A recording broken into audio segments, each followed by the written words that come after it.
Hi, this is Nicole Birkholzer of Mindful Connections, and this is the Red Sofa series. My mission is to mindfully connect horses and humans, and with this show, I'll bring you expert perspectives on everything equine and mindful ponderings from our own backyard. May you be informed, inspired, and mindfully connected.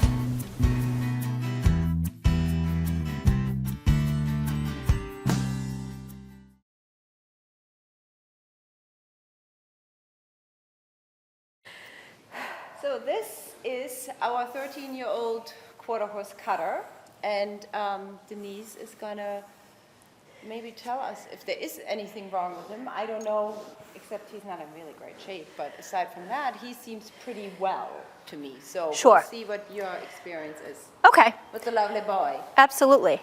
So the first thing I like to do, just to kind of take a snapshot of the day and see where the horse is at, is I do just some very basic, simple stretches that most of us are familiar with, just to stretch his head, neck, and see what kind of range of motion and fluidity he may or may not have. So I'm just going to take a treat, very simple and easy, and I'm going to pull it around to one side, and I'm going to see if he can stretch back, and if he can, how far back. And if he can stretch back, I'm going to pull the treat down and see if he can stretch back downward. And then I'm going to bring it back up and see if he can stretch back upward towards his wither. Oh, good boy. I wonder if we should maybe do that on this side so we can see. Yeah. Yeah, so I get Yep. out of the way. So I'm going to pull him back, just see how far back he can go. Already.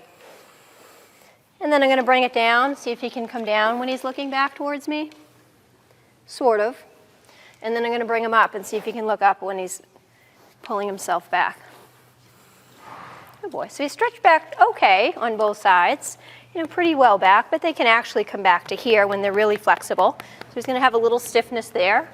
And I want to just see if he can stretch down to the ground easily. So I'm going to ask him to do that. And he can. Good boy. And then I'm going to see if he can do the opposite and stretch up.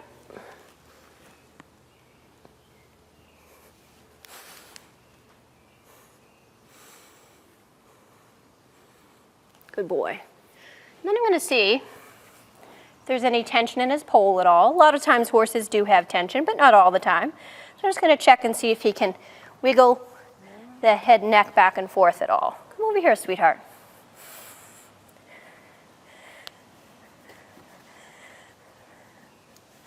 Good, good. His pole's nice and soft, Nicole, which is good.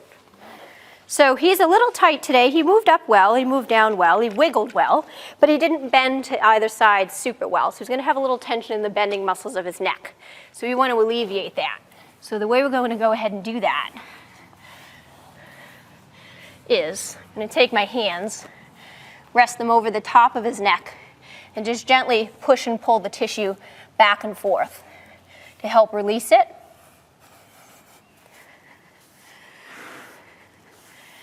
Once I've done that with sort of a loose hand, I'm going to make it a little stronger effect. I'm going to connect my thumbs together, pull my hand over the top of his crest, press my fingers down, and I'm pressing down with my thumbs connecting and my hands and fingers connecting on the other side. I'm really going to pull and push more strongly than I just did a second ago. I was wondering about that.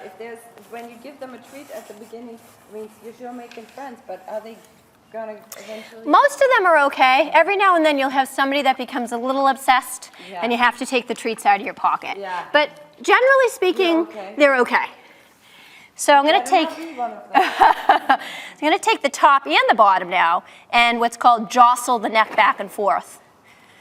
Pull and push to loosen everything up.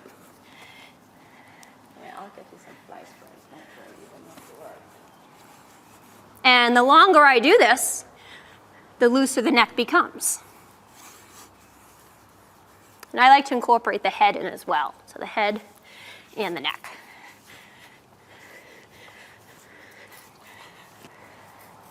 Now, I got to feel these muscles. I have to palpate them and feel if there's any tension in there, anything that's hard, or anything that's knotted.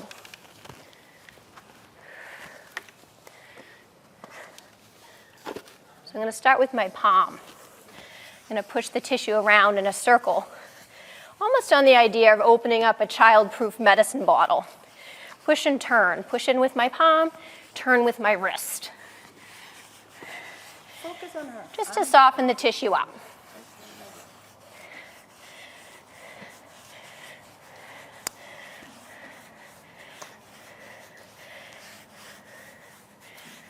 Now I'm going to go in and feel. So I'm going to use my thumb pad and just draw a line straight up the neck. And I'm looking to feel if there's any sort of knots, meaning it almost feels like a speed bump, or if the tissue feels extra hard, or if I touch an area and he reacts, showing me that it's sensitive. Anything like that is what I'm looking to feel for. So when you first started out, you go in with like a good amount of speed even. I do. I start off. Now, if the horse is extremely sensitive or tight and can't tolerate that, obviously I back off and lighten up. Yeah. But in general, I go in pretty strong. Yeah. Now, he has a knot right under my thumb pad here. Now, this is a common stress point known in many horses. So this isn't unique to this particular horse. Many horses have excessive stress buildup in this general area.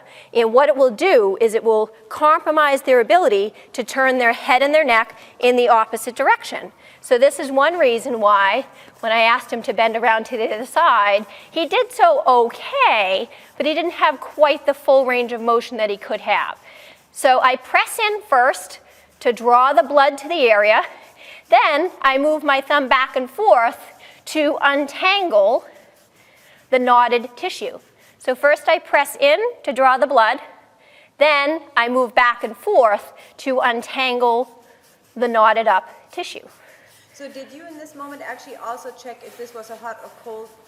This is not acupressure. This is massage. So, and do you sometimes combine the two? I do, depending on the horse, depending on the situation, Yeah. what we're addressing, or an intuition. If I'm checking a muscle, but I feel something really hot or cold, I'll work that point as well. Gotcha. So now what I want to do is I want to make sure that those upper neck muscles are nice and soft. So I'm going to go up and down with my fingers, the pads of my fingers, and make sure that they move really well. See that nice movement in the neck we have? Look at that. Yeah, look at that. I love his face. See that? He's just like, oh He's like, I didn't even know my neck could do that. yeah. Jesus. I'm like, I want to be in this spot, man. Good. This is so good. I'm just going to run the whole muscle side to side just to make sure there's nothing else in there brewing or anything that I may have missed. Now I'm going to come down to the bottom of the neck and just feel around. Very often they'll have tension in here. These guys down here help pull the whole shoulder, the bones of the shoulder and tissues of the shoulder forward. And it's a big connection point here, kind of similar to here in us where everything connects neck to shoulder. So very often they have tension or even just sensitivity there. So I'm going to go right into that connection point and just press and see if I feel anything, see if he reacts. Again, he's another polite one. He's just quietly trying to step away from my hand. Gets a little worried, a little concerned. So I'm going to go back in with my what's called direct pressure, just pressing directly into the tissue to draw the blood to the area. And then once I've done that, he's also politely trying to move my hand away from his neck. Lady, you take your arm away. And some of them will do that. They just gently try to toss my arm away. That's so interesting. I've never seen that before. Then he goes side to side again, undo the entanglement. That didn't feel knotted. It just obviously was sensitive. Go back and forth. So all of a sudden the nose goes. Yeah, then he goes, oh, this part I like. He says, I like this part. I don't like when you press in, but I like when you move it. Good boy. Oh, he's like, right there, please. A little extra. Then I like to take this muscle here and I cup it with my hand. I feel like I can get a good grasp on it this way and sort of shimmy it, if you will, up and down. Again, to release it. So if it's tight or bound, I can really get in there. Thank you. Yep, he's answering loud and clear. So you can see this works well for my particular hand size, if you will. I can go right in, cup it, and move it. Thank you. Get it all out, my friend. Get it all out. Good. Then we come back. Now, look at how lovely this muscle moves.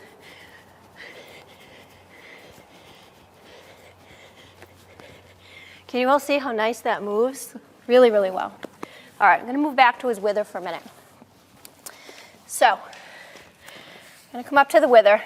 So horses generally, especially if they're horses that are being ridden, can have a lot of pain and discomfort through the wither, especially if the saddle's not fitting well and the saddle's pressing down on the wither improperly. And that's a very common problem. So if these muscles here are too tight, what it will do, these muscles here pick this limb up. So if they're too tight and they can't pick the limb up as well, you can have a horse that starts to become trippy or stumbly. You can have a horse that takes a slower, shorter length of step on this side. If you have a jumping horse, he might start hitting the rails. With your dressage horses, they're not picking up as well as they were before. Anything like that. So we always want to check that. So the first thing I'm going to do, I'm going to take both of my hands over the top, and I'm going to push and pull the whole thing to dislodge it, if you will, all along the wither. So I am holding my hands over those bones like a little handle and pushing and pulling. And I'm going strong. I'm not being light about this. If he was ultra sensitive, then I would lighten up my movement. Now I'm going to go back and forth and start to feel with the pads of my fingers. Does this tissue move well? Is it soft? Can I press deeply into it? Is it hard? Is it stuck? Is he sensitive on it? It's actually moderately stuck. So if you can see, it's moving somewhat, but not a lot. So I'm going to go up and down to start to loosen it up with my pads of my fingers. It's a common spot for knots as well. And then I'm going to go in and feel for knots. I'll go to my thumb, and I'll press down and drag it along. See if I find anything. It's got a big knot right here. Again, it feels almost like a speed bump. And it's very hard. So I'm going to push in fairly deeply as long as he'll tolerate. I'm going to push in a little deeper as I take my breaths in and out, inhale and exhale. And I feel like I need more pressure now, so I'm going to take my other thumb on top. I've got two thumbs connected and pressing deeply. And the reason I'm doing that is I feel like not only is it a knot, but it's very, very hard. And he's just giving me an answer.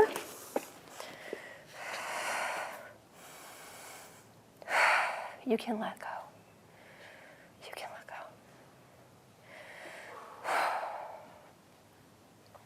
Yep.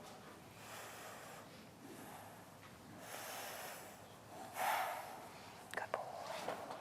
Now, I'm going to go back and forth with my side-to-side stroke, otherwise known as cross fiber friction.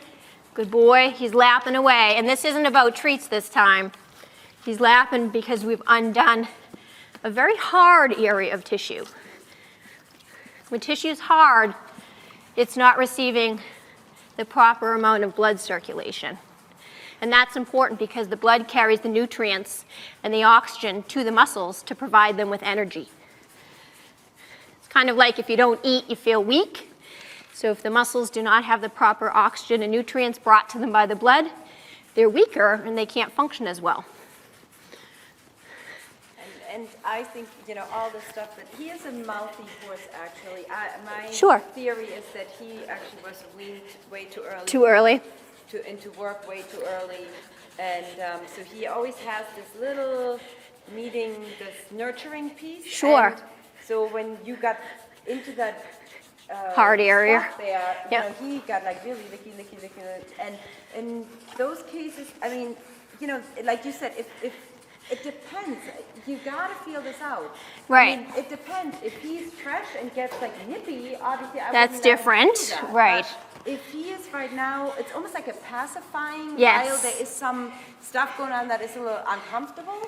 Shauna was the one that would pick up her feet or move away. Or Yep. He's kind of staying pretty put. I mean, a couple times he moved, but this is almost like he distracts himself, and then, however, when you hit the spot, all of a sudden he got all Concerned. Yeah, he was like, whoa. Yeah. Now I gotta tune in.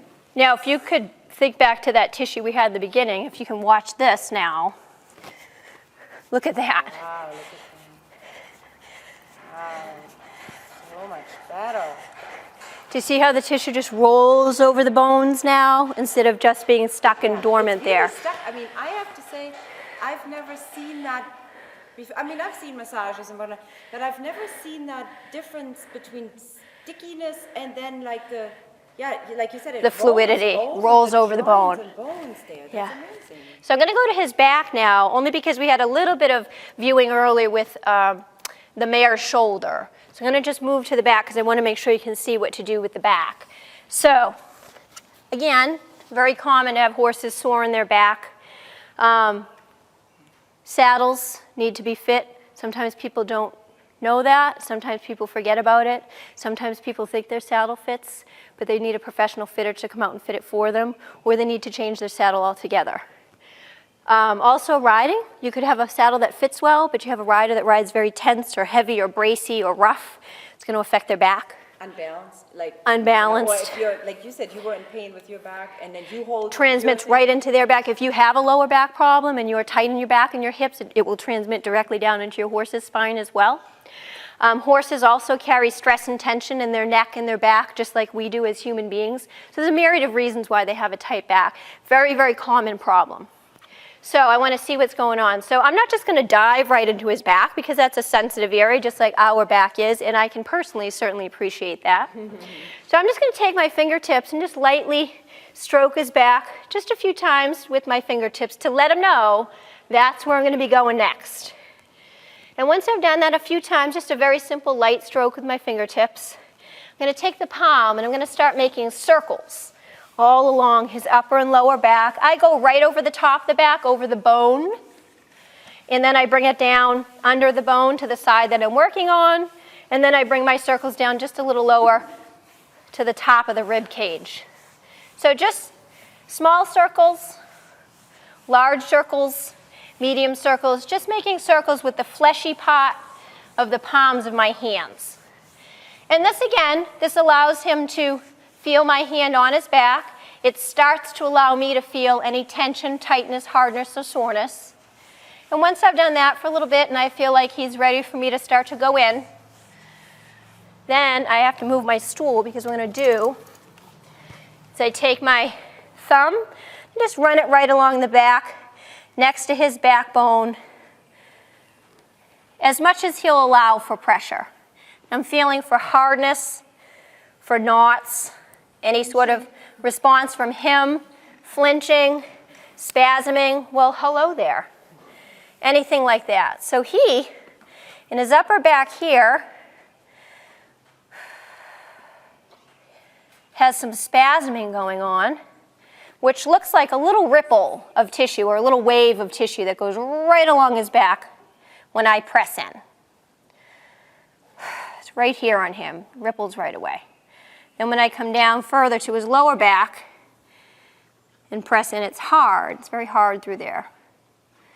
So we have to address those concerns.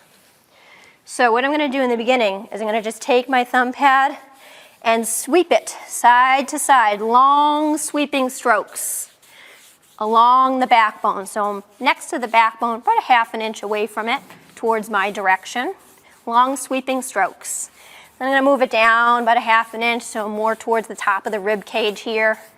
Long sweeping strokes. Back and forth, almost like you're planing wood, if you will. Back and forth. And he's starting to move around a little bit. So it's interesting to me because he has not been ridden, so his is really all about natural tension of him being the herd leader. Absolutely. And being the one that has to look out for everything. He's the boss. Yeah, so that's just like the... So when you're the boss, tension. you have that tension, and he certainly does. And his is very clear. It's not mild. You know, it's very present. It's very clear. I don't even have treats in that pocket, but that's a good try. So now I'm going to go right into my first hard area that triggered the spasming.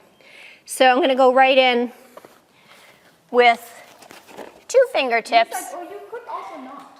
Yeah. He's like, you could just leave that. Yeah. No. We could just do some lovely neck work because that seems... Now what I like to do is I tilt my arm up so that my finger pads are going directly down. So I'm not here, I'm here. Gives me more pressure. That's why I use a stool. Then I take my other hand, I wrap it around my wrist for support, and I push the whole, he just did a good exhale, breath, good breath. Push my whole hand directly down. So I'm going directly down from the ceiling down to the ground with my fingers. He's going to move, of course, that's a normal reaction. Who wouldn't? Good. I'm going to hold it till I feel it start to be less hard. And I can feel like I stopped my breath. You can feel it. That time because it's like, Yeah. Yeah, we got to do synchronized breathing here. Okay. I'm going to go side to side again with my cross fiber friction, but I'm going with my 3 finger pads, my pointing finger, my middle finger, and my ring finger. Right on the pads, I'm going right down nice and strong. I'm not going easy because he's tolerating it. If he was telling me otherwise, I would lighten everything up. But if I can go nice and deep, I can get a good deep release.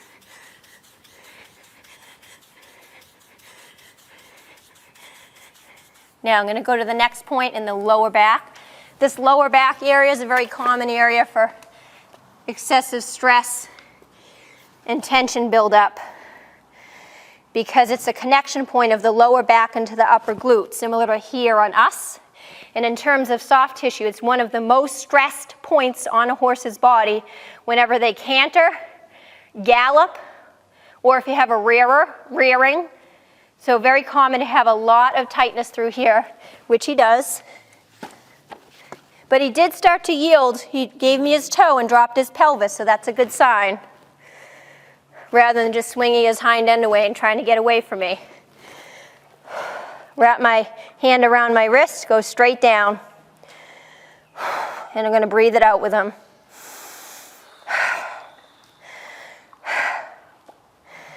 Sean, I'm screaming for you. Good girl. Oh, there's a good big yawn. Yeah, let it go, my friend.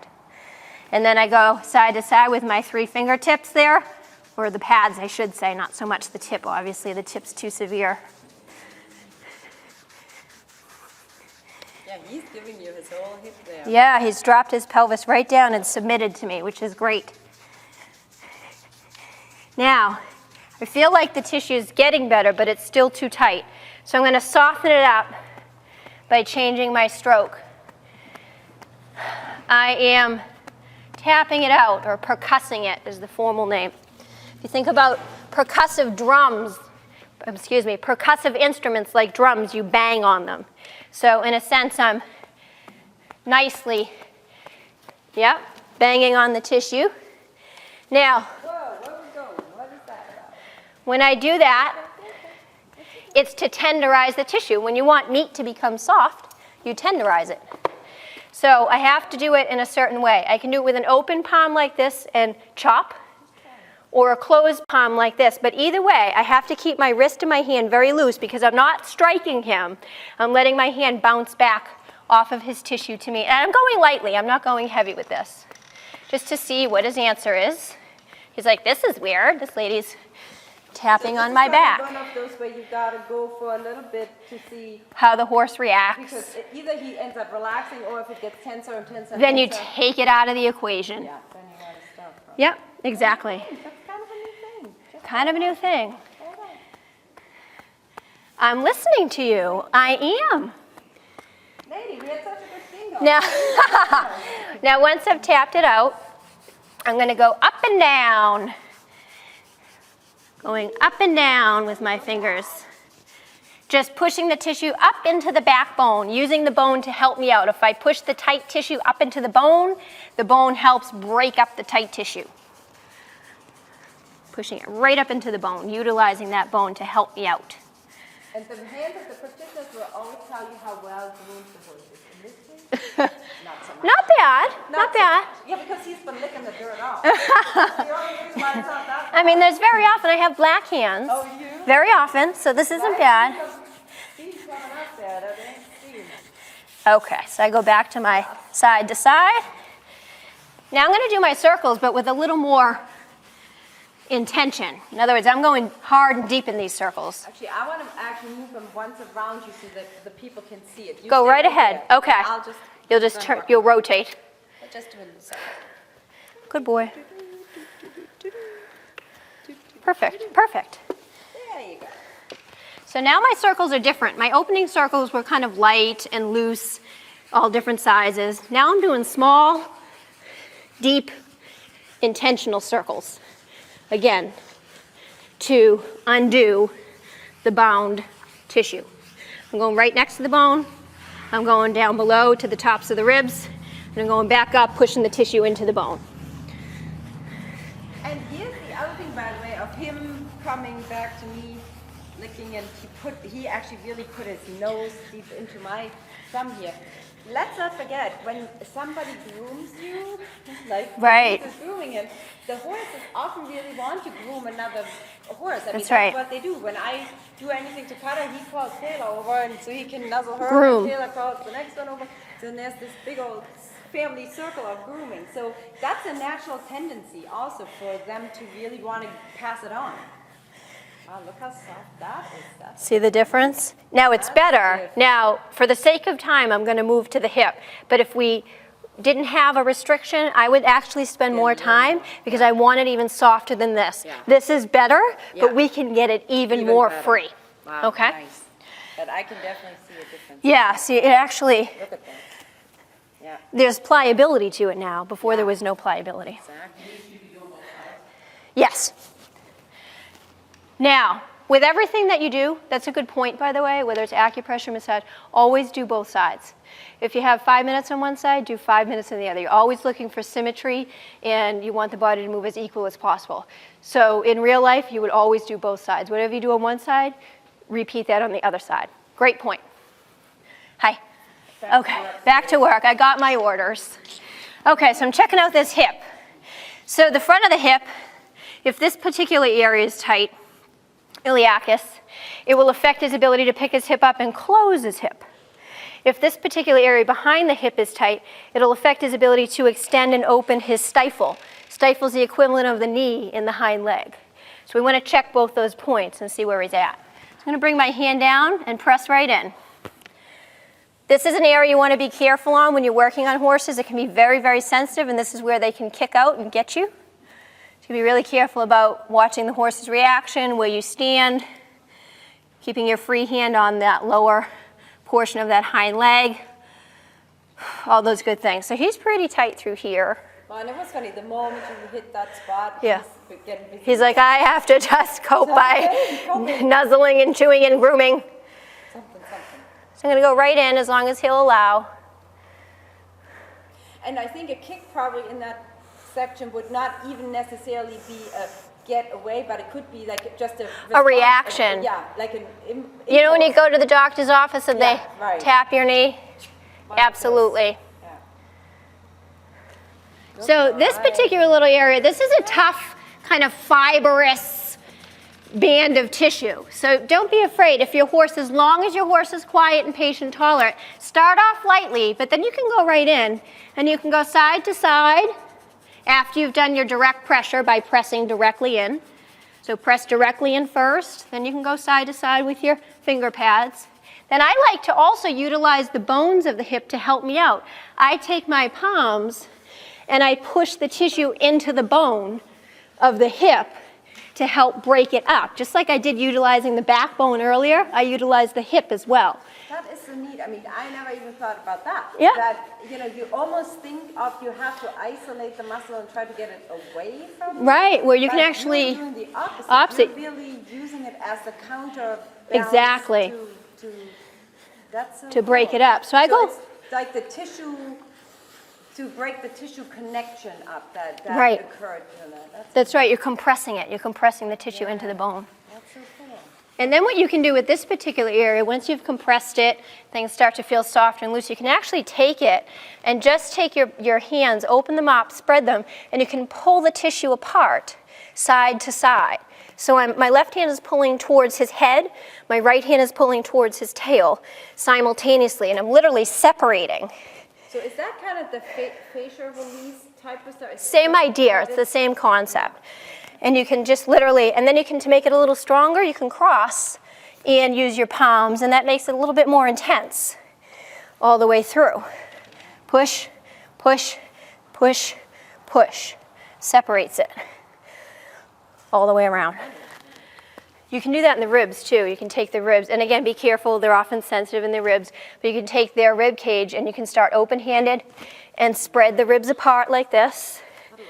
Very often you'll get a cough after, depending on the horse. And then you can crisscross and separate, separate, separate, separate, separate. I usually break the rib cage into thirds, so I do the front, I do the middle, That looks so good. Yeah. Hello, yawn. and I do the back. He's like, lick, lick, lick, lick. Let me yawn in between. Lick, lick, lick, lick. And then you can take the ribs as well, and you can just slide them, slide the tissue, I should say, the intercostals over the bones,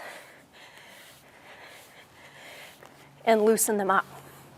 I'm going to check the back of the hip, see if there's any tension back there. Here it is. So this is hard, but this is, say, moderately hard. It's not as hard as the front of the hip, so it's not as hard, it's not as tight. So I'm going to go in with my direct pressure. A little uncomfortable. And then we're going to go side to side with my cross fiber friction. Look, and even his nose goes as fast as your hand goes. He's racing my hand.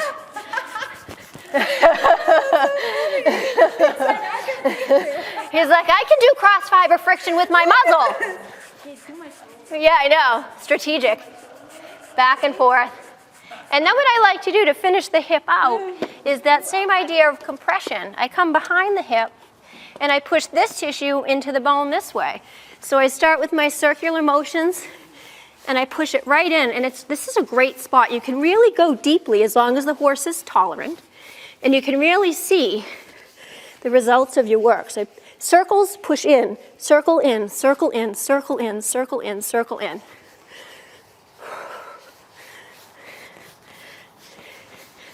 Up and down.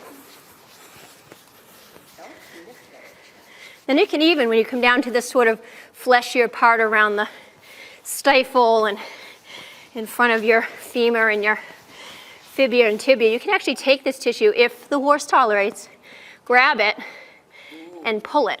Petrissage, petrissage. That's what that's called? Yep, Petrissage? petrissage. Take it and pull it. Take it and pull it. Take it and pull He it. likes it, so you all have to try that on your horses. Yeah, just be careful at first, because sometimes they're like, what are you doing? But if they're okay about it, take, pull. And I'm giving a little squeeze when I pull. Taking a little, kind of like if you want to think about it as kneading dough, kind of like kneading the tissue. And it works really well in this little particular area on their body. It's just an easy place to get to. See that? Oh, look at that. Man. See how elasticy it becomes? Look at that. Wow, how cool. Look at that. Oh, then no, he just did the same with my hand. The skin on my hand. He's like, I'll petrissage your Yeah. hand. See I that? just learned something. Cool. Watch this. See that? Oh my gosh, that's amazing. How Petrissage. cool. I love So you pull it, you give it a little squeeze, and you snap it back. And it's like kneading dough, so it makes things softer and more elasticy, if you will. Okay, last part. Gotta do the glutes. So these guys are so important, right? Because these are your thrusters. When your horse is moving correctly, they are pushing your horse forward, versus when your horse is moving incorrectly and he's dragging himself around his shoulders. So this is kind of the engine of your horse. So if it's tight, you'll have less power, less balance, and your horse will be less coordinated. So I start off. It's all right. He'll be fine. With my 4 fingers, and I just sort of run them back and forth, side to side, kind of drawing lines, if you will. That's kind of a joke sometimes with my clients. They're like, we knew you were there. We saw the lines in their hindquarters. So I just draw lines back and forth for 2 reasons. It lets me see if the horse is going to tolerate this. It lets me start to soften the tissue. And it lets me start to feel if anything is hardened up. So we have some tension coming through his glute right here. So I'm just going to start at the backbone and work my fingers side to side downward towards the top of his hip here. Now remember, their hind legs are their engine. That's where their power comes from. It pushes them forward. And the hind legs are directly connected to the back with bones and joints because they're meant to be the thrusters to push these guys along. The front legs and the shoulders, good boy, are not directly connected to the back with bones. They're only connected with tendons, ligaments, and muscles because they're not supposed to be pulling the horse around. They're supposed to be being pushed forward with these hind legs. So if you have horses that move around the opposite way all the time, dragging themselves around with their shoulders instead of pushing themselves around with their hind limbs, that's when you have sore, painful, stiff shoulders. You have very short steps up front, very low steps up front, slow steps up front because the shoulders aren't structurally meant to pull around. Now, in the glute, there's a connection point here. And it's where the hamstrings come up and connect in. And so very often it's an area of stress buildup. And if you have stress buildup here, it not only limits the amount of power coming from this hind leg, but it will also affect the hamstrings. And your hamstrings bend and close all your heavy joints in your hind leg, so hip, hock, and stifle, and extend your hip, hock, and stifle. So the whole movement of the hind leg will be affected. So he's moderately tight here. Oh, and he's giving you his hip again, though. Yeah. So I'm just going to go back and forth, side to side first. And then when I start to feel them soften and release, I'm going to change hands and go up and down. I'm going right over the bones here. Right over the... You're doing a lot of crisscross. A lot of crisscross. Mm-hmm. Now, ultimately... Just passed a lot of gas back here, so that's a good sign. Just checking in. Just with checking. Your girlfriend. Hi, sweetheart. How are you today? Hi, how are you? Now, I would also add my direct pressure to draw the blood in. So straight down. And then I would do my up to down, side to side. If I felt it was still too stuck or tight, I could add my percussion. And then I could... He takes that asset he needs to move. He does. You know, it's like this training. You can't percuss every horse either. Some of them don't like it, so you don't percuss them. And you don't know until you try. Right. And then he thinks like, oh, he's like, oh, yeah. Step over. He's like, that must be a new leg aid. And then I like to just take my hand, make my circles, push that area right into the bone as well. So you're really utilizing their bodies a lot to help you. Not to say you're not doing a lot. No, but when I hard work. can, I take advantage of their skeletal frame to help as well. Because let's not forget, this woman is working here in, I think, 90 degrees and 300% like, this is not a cool summer day. Oh, it's not bad, though, compared to what Texas is going to be. Yeah, that's this is Massachusetts after all. But, nevertheless, you're working so hard. Okay. So all of a sudden, this is all right now.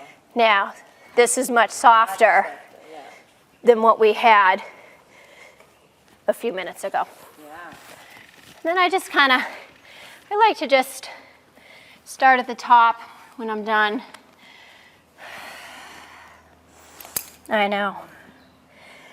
I just take a breath with my hand over their pole or their crown chakra, if you're familiar with that.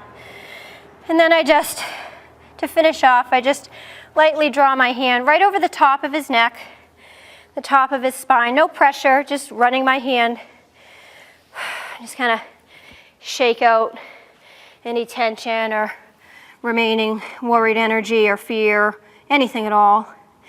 Just a breath. Run it over. And shake it out. And then I always thank the horse. Thank you. Thank you for being such a good boy today. Always. And in his case, I think a little treat would help too. Thank you. And there we have it. Wow, yay, thank you.